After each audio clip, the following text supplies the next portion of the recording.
invite Dr. Shrikhande to speak on latest guidelines of ASHRI on endometriosis fertility. Dr. Lakshmi Shrikhande does not need any introduction. She's a well-known dignitary all over the India, and Dr. Lakshmi is a fertility specialist, laparoscopic surgeon, and no scar hysterectomy specialist also. Her focus is on delivering the compassionate, custom-made, highest quality treatment to individuals according to their needs while incorporating the latest development in fertility.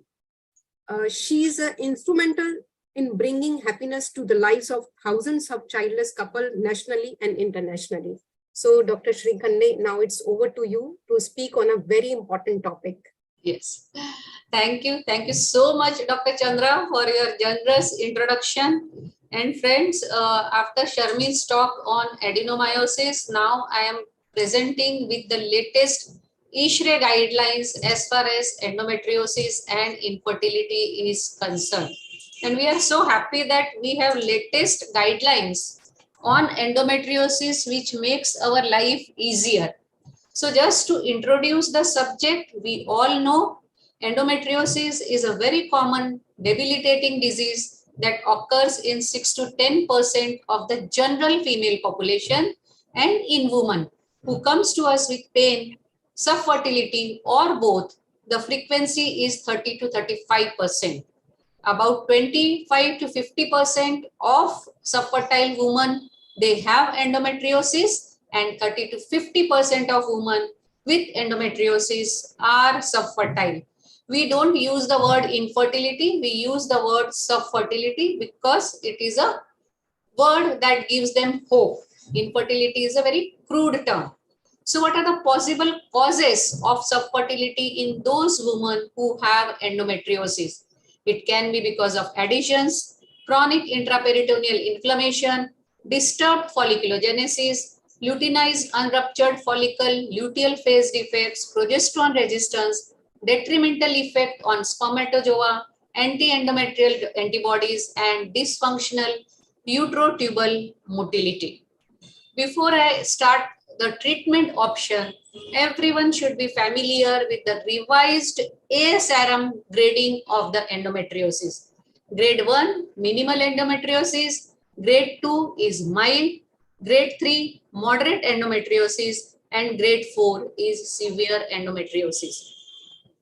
So ISHRE in its 2022 guidelines have a dedicated section on the treatment of endometriosis associated infertility, where they have answered all our questions. Usually we have questions whether we can give medical therapies for endometriosis associated fertility, whether surgery will be effective, whether it will increase the chances of natural pregnancy, which patients need treatment with ART, and are medical therapies effective as an adjunct to the minimal invasive robotic surgery for endometriosis associated infertility. So I will be answering all these questions step by step during my presentation. So let us try to answer the first question. Are hormone/medical therapies effective for treatment of endometriosis associated infertility? This question has been thoroughly evaluated in a systematic Cochrane review, but this review does not evaluate the individual hormonal treatment. So strictly speaking, the assessment is confined to the role of ovarian suppression as a therapeutic modality to improve fertility. So in the analysis, evaluating the effect on clinical pregnancy rate after the use of any ovulation suppression agent versus placebo or no treatment, in this study, 12 trials were included, and from this trial, it was clear that as a sole treatment for endometriosis associated infertility, you are not supposed to prescribe these drugs. So this is the summary of the answer to this question, that in subfertile women with endometriosis, clinicians should not prescribe ovarian suppression treatment to improve fertility. And this is the justification that based on the Cochrane review, suppression of ovarian function by means of danazol, GnRH agonist, progesterone, or even OC pills to improve fertility in these women is not effective and should not be offered for this indication alone.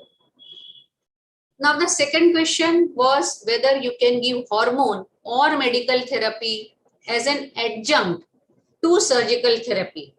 So again, there was a Cochrane review where 25 trials were included and 3,378 women with endometriosis were included in this trial. The difference in pregnancy rate between post-surgical and pre-surgical medical hormone suppression therapy in this review was found to be uncertain. So the guidelines are telling us that women who are seeking pregnancy should not be prescribed post-operative hormone suppression with the sole purpose to enhance future pregnancy rates. Those women who cannot attempt to or they cannot decide not to conceive immediately after surgery, only these two class of women may be offered hormone therapy as it does not negatively impact their fertility and improves the immediate outcome of surgery for pain. Now, is there any role of anti-inflammatory drugs in the management of endometriosis? We all know that endometriosis is associated with inflammation. So anti-inflammatory drugs are potentially of interest to be evaluated as an alternative approach. There was a Cochrane systematic review on this issue published in 2021. The guidelines are telling us that in women who are having endometriosis and subfertility, clinician should not prescribe pentoxifylline or any other anti-inflammatory drugs or letrozole outside ovulation induction to improve the natural pregnancy rates. Now we have answered the questions related to the medical therapies. Now let us come to the surgical treatment. When we are talking of surgical treatment, we will be discussing it in peritoneal endometriosis, in endometrioma, and deep endometriosis. So this was the question as far as peritoneal endometriosis, whether surgery is effective to increase the chance of natural pregnancy in cases of peritoneal endometriosis. Again, this is the latest Cochrane review published in 2020 and based on the moderate quality evidence from 3 RCTs, mainly on peritoneal endometriosis. The review concluded that laparoscopic surgery increases viable intrauterine pregnancy rates, which are confirmed by ultrasound, compared to a diagnostic laparoscopy only. A similar conclusion was formulated from a recent network meta-analysis by another author. Now coming to the ovarian endometriosis. There is also a trial, and the authors of this trial, when they compared fertility outcomes after surgery for endometrioma in comparison with expectant management, they did not find any RCTs in the literature to have this comparison. However, we do have a review by Alborzi et al.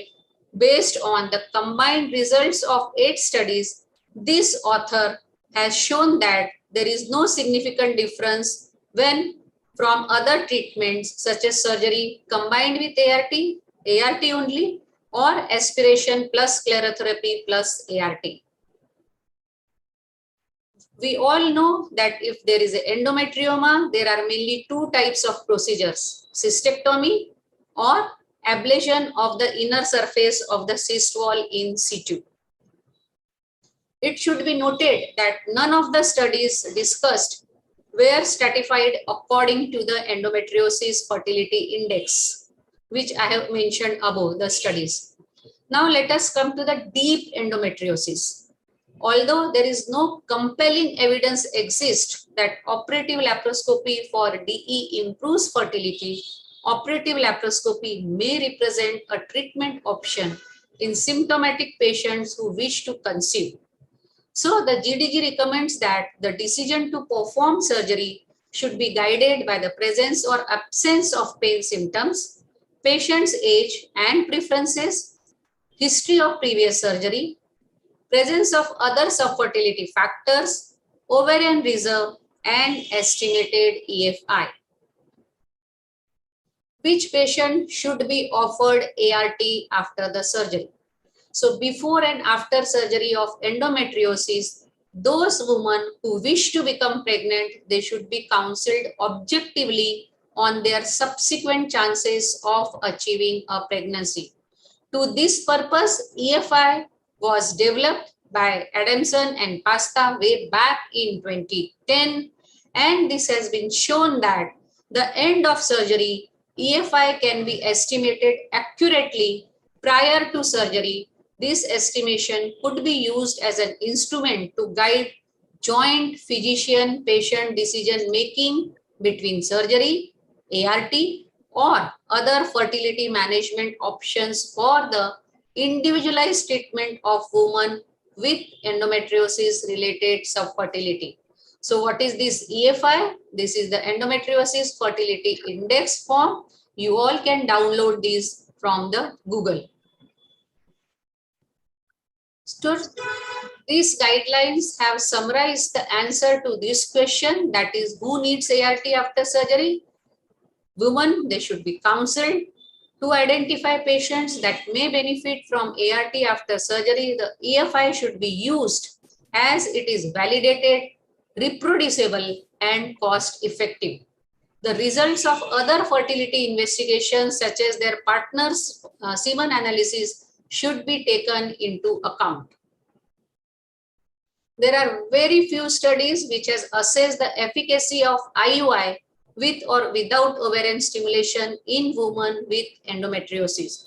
So in subfertility women with revised ASRM stage 1 or 2 endometriosis, clinicians may perform IUI with ovarian stimulation instead of expectant management or IUI alone, as it increases the pregnancy rates. Although the value of IUI in revised ASRM stage 3 or 4 endometriosis with uncertain tubal patency, the use of IUI with ovarian stimulation could be considered. To our knowledge, there are currently no randomized trials evaluating the efficacy of ART versus no intervention in women with endometriosis. Indirect evidence can be derived from studies comparing the outcomes of ART in women with endometriosis to women without endometriosis. In a more recent retrospective single center cohort study, which comparing 531 patients with endometriosis to 737 with unexplained infertility, the authors found out that women with endometriosis, they had fewer oocytes which were retrieved, there was lower blastocyst transfer, and a significantly reduced implantation rate. So the impact of endometrioma on ART reproductive outcome was summarized in this another recent review article, and they also showed that the number of oocytes and the number of M2 oocytes retrieved were significantly lower in those women who were having endometriosis. Now, if you are offering ART, which protocol you should use, whether it should be a GnRH agonist protocol or GnRH antagonist protocol. So to answer this question, there was a recent randomized control trial which included 246 women with stage 1, 2 endometriosis and endometrioma, and they showed that the implantation rate and clinical pregnancy rate after ovulation stimulation in a GnRH antagonist cycle were not inferior. Mind you, the word used is not inferior to those for a GnRH agonist protocol. So which protocol to be used? ART, you can use either agonist or antagonist. ART can be performed for subfertility associated with endometriosis, especially if tubal function is compromised, if there is a male factor present, in case of low EFI, or if other treatments have failed.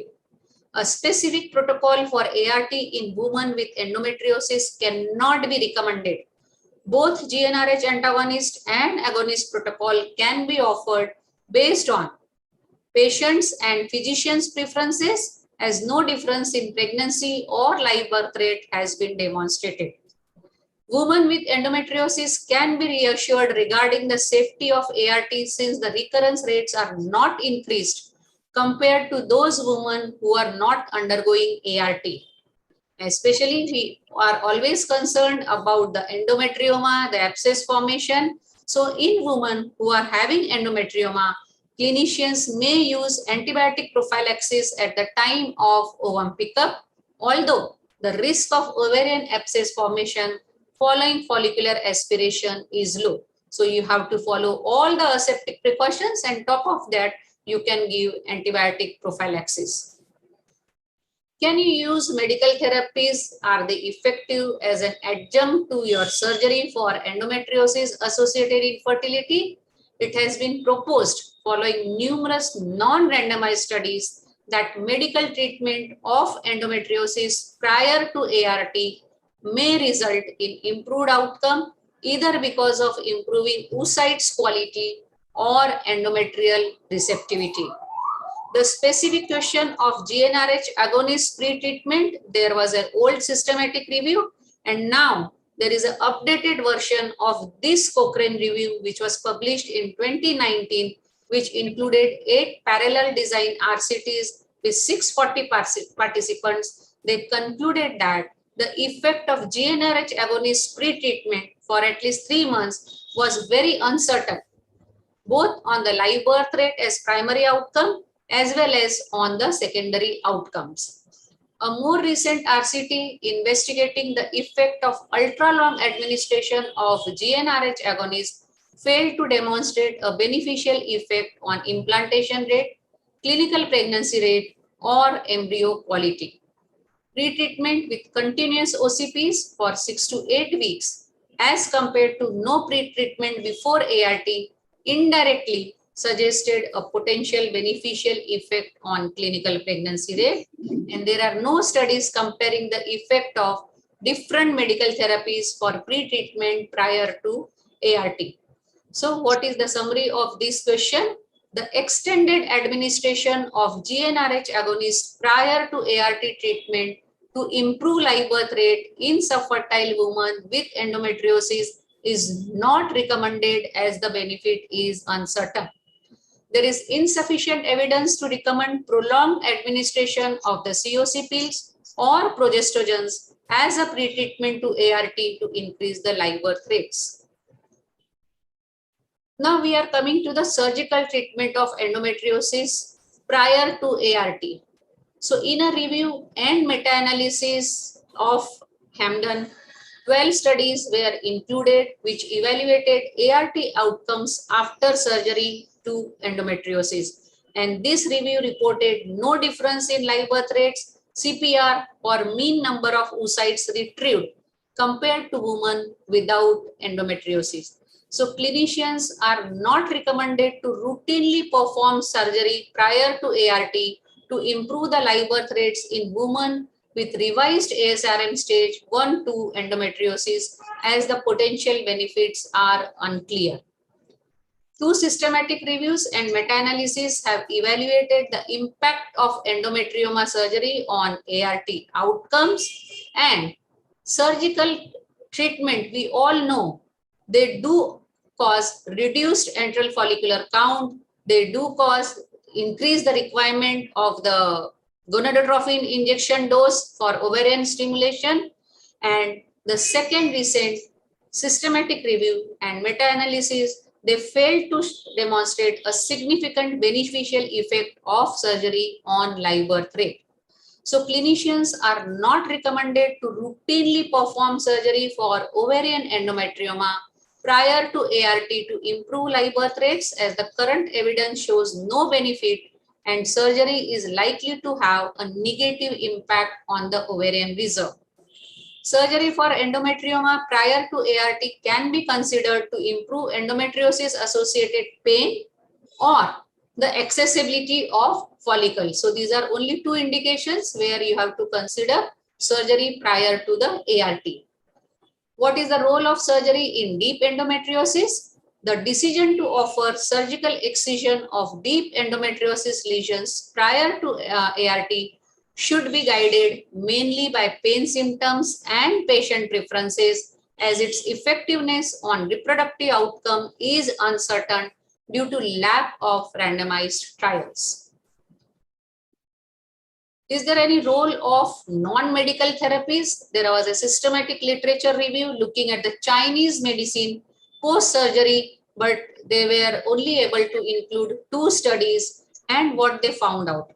They did not find any improvement in pregnancy rates with the use of Chinese medicines. Compared to that, vitamin C and E with placebo and measured oxidative stress markers are believed to be linked to fertility. However, there was no increase in the pregnancy rate.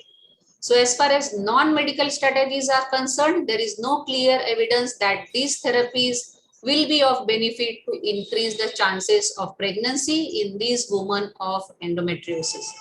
Now, what is the role of fertility preservation? Patients with severe endometriosis, particularly bilateral endometriomas, they are at higher risk of premature ovarian insufficiency and lower AMH levels. And surgical treatment can further have a negative impact on their ovarian reserve and AMH levels. So in case of extensive ovarian endometriosis, clinicians should discuss the pros and cons of fertility preservation with women, and the true benefit of fertility preservation remains unknown. Now, I am so happy that Sharmin also highlighted the impact of adenomyosis on pregnancy and pregnancy outcome. And here I am highlighting, rather these guidelines have highlighted the impact of endometriosis on pregnancy and pregnancy outcome. I don't know how many of you tell your patients that pregnancy will cure endometriosis. Let us have a look at this slide very, very carefully, what the guidelines have to say on this issue. It is not uncommon for women with endometriosis to be advised that becoming pregnant might be a useful strategy to manage symptoms and reduce disease progression, as pseudo-pregnancy induced through hormone therapies, they have a positive effect on symptoms.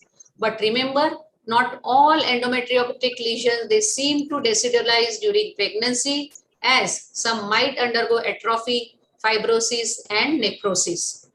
Pregnancy does not seem to systematically result in benefits for women with endometriosis, and women should not be advised to discontinue periodic evaluations and or medical treatment after delivery. So they should not be advised to become pregnant with the sole purpose of treating endometriosis, as pregnancy does not always lead to improvement of symptoms or reduction of disease progression. Endometriomas may change in appearance during pregnancy, and in case of finding an atypical endometrioma during ultrasound in pregnancy, it is recommended to refer this patient to a center with appropriate expertise. Complications deriving from ovarian endometriotic cysts such as infected, enlarged, and ruptured endometrioma represent rare events, but they should be considered in the differential diagnosis of pelvic pain during pregnancy. So as an obstetrician, you all should know what problems can occur during pregnancy. So you have to keep in mind if she had endometriosis before she became pregnant. What can be the gastrointestinal side effects? Spontaneous intestinal perforation is a serious complication. I know it's rare, requiring urgent surgical treatment, and it has been hypothesized that extensive decidualization might weaken the bowel wall, or that adhesions might cause traumas during uterine growth. As far as urinary system is concerned, the urohemoperitoneum is very rare. So far in the literature, only 2 cases have been reported. Spontaneous uterine rupture is also very rare, and it has been described in 3 cases only, all with a history of endometriosis surgery. Although the etiology of spontaneous hemoperitoneum in pregnancy is still mysterious, its occurrence seems to be increased in endometriosis. The bleeding arises from pelvic endometriotic implants or ruptured vessels, which are most often situated on the posterior uterine surface or in the parametrium, and this occurs mostly in the 3rd trimester of pregnancy. So as far as complications are concerned, Complications related directly to pre-existing endometriotic lesions are rare, but probably underreported. Such complications may be related to their decidulation, adhesion formation, stretching, and endometriosis-related chronic inflammation. Although rare, they may represent life-threatening situations that may require surgical management.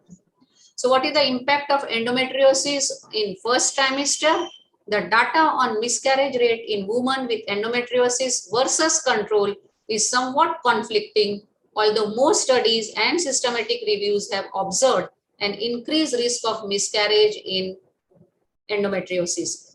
There were insufficient data to make any conclusion as far as the risk of ectopic pregnancy is concerned in cases of endometriosis, but the clinician should be aware that there may be an increased risk of first trimester miscarriage and ectopic pregnancy in women with endometriosis. What about the impact of endometriosis on second and third trimester? There have been many studies in the literature showing an association between endometriosis and adverse outcomes of pregnancy in terms of maternal, fetal, and neonatal that are summarized below. That in a systematic review and meta-analysis of 33 studies, they reported higher odds of gestational diabetes in these women. Fetuses and neonates of women with endometriosis, they were more likely to have premature rupture of membranes as well as preterm birth. Compared to those women without endometriosis, a higher incidence of placenta previa has been reported in these cases of women, and a possible explanation might be the abnormal frequency and amplitude of uterine contractions observed in these women, leading to anomalous blastocyst implantation. In a systematic review of 13 studies, including almost 40,000 pregnancies with endometriosis diagnosed by biopsy and 283,000 diagnosed without endometriosis, these authors did not find any significant difference in the incidence of preeclampsia, eclampsia, and HELLP syndrome, nor they did find any difference in pregnancies achieved spontaneously or by ART. What about stillbirth? Women with endometriosis, they were more likely to have experienced stillbirth. What about the cesarean section rate? They are found to be higher in those women who are having endometriosis. What about the risk of obstetric hemorrhage? This systemic review did not observe an increased incidence of placental abruption or APH in these women versus control. However, the risk of placental abruption in another meta-analysis, it was found to be increased in women who had endometriosis. With regards to postpartum hemorrhage, the risk is not increased in those women who are having endometriosis. What about the fetal outcome as far as the risk for small for gestational age, requirement for admission to NICU or neonatal death is concerned? Remember, these women are more likely to have babies who are small for gestational age. For IUGR, they are more prone for adverse neonatal outcomes as well.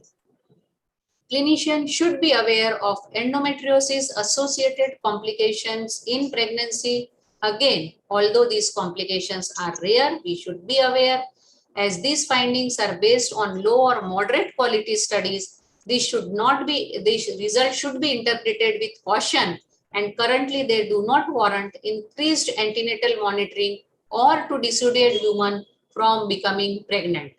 So friends, I am sure I have tried to answer all these common questions related to management of endometriosis in fertility, that is role of medical management, role of surgical management, whether there is any role of surgery prior to ART, which stimulation protocol should be used, and what is the effect of endometriosis once this woman becomes pregnant during first trimester, during second trimester, and during third trimester. But remember, as Dr. Sharmin, Dr. Pragya, everyone is saying that we cannot follow guidelines word by word in our clinical practice. They are there for the guidance. You should try to follow these guidelines as far as possible where it is feasible, but individualization is the key for managing these cases. And of course, you all should utilize the EFI index when you are managing these cases of endometriosis who come to you for subfertility. So thank you, friends. Thank you so much for your patience.